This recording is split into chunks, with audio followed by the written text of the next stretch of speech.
did it. We did it, Joe.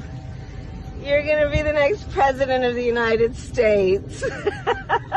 Kamala, you're fired. Get the hell out of here. Get out of here.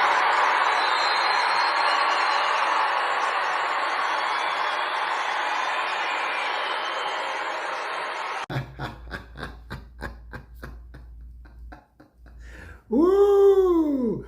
Yeah, Donald Trump just won the US election and they are crying. But whoa, he didn't just win the presidential election. What else? Taking back control of the Senate. Wow, that's good. That's right, he won the Senate, the House, the presidency, and the Supreme Court is obviously tilts Republican.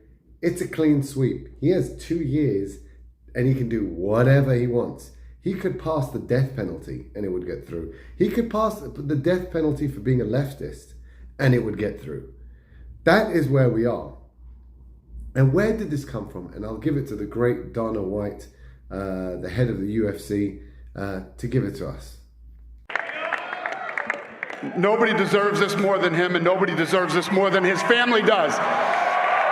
This is what happens when the machine comes after you. What you've seen over the last several years, this is what it looks like.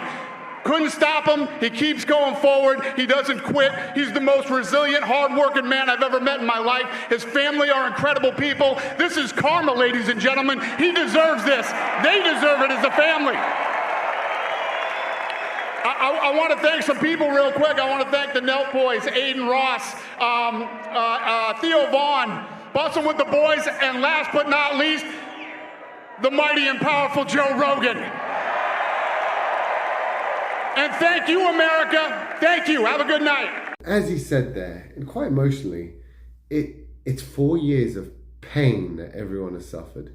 4 years of these woke leftist freaks ruling everywhere, taking everything in the UK, in Europe, rigged election after rigged election in Canada.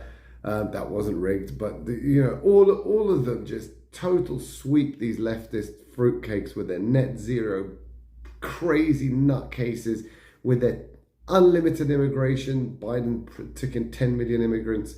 With their crazy woke policies of, abortion at 9 months and trans and women's bathrooms. We've had enough. We had enough. And America, thank God, voted in droves, and we're including black men now. I was shocked when I saw black men. Just total sweep to Trump. They had enough. Latinos, both sides, also going to Trump. It was really the battle of the minorities really won it for Trump, if you think about it. Because who was Kamala's main demographic? White women. White women, probably 90% voted Kamala, right? That's how bad it is. So people had enough.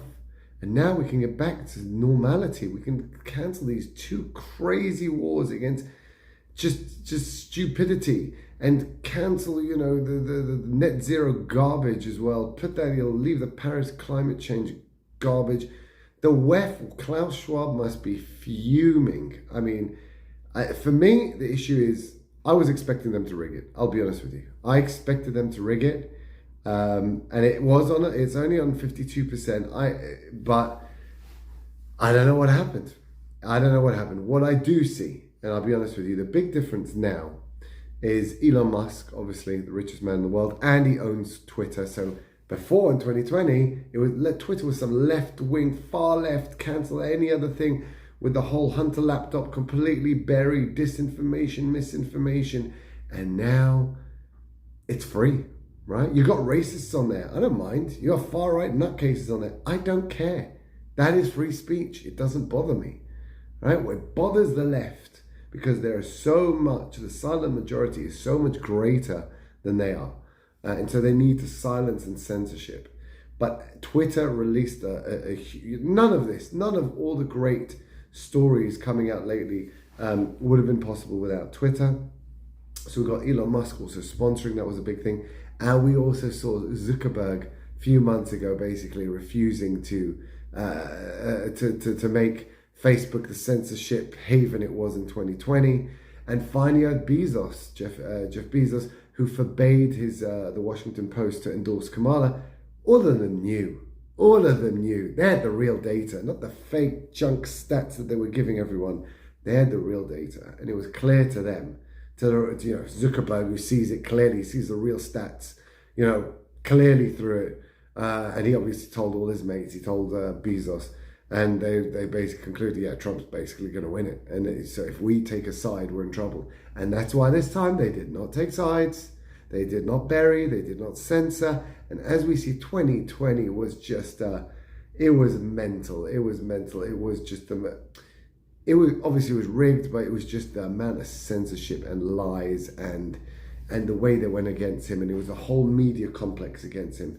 Now, all the social media, the big tech did not go against Trump this time. And that was, I think, the deciding factor.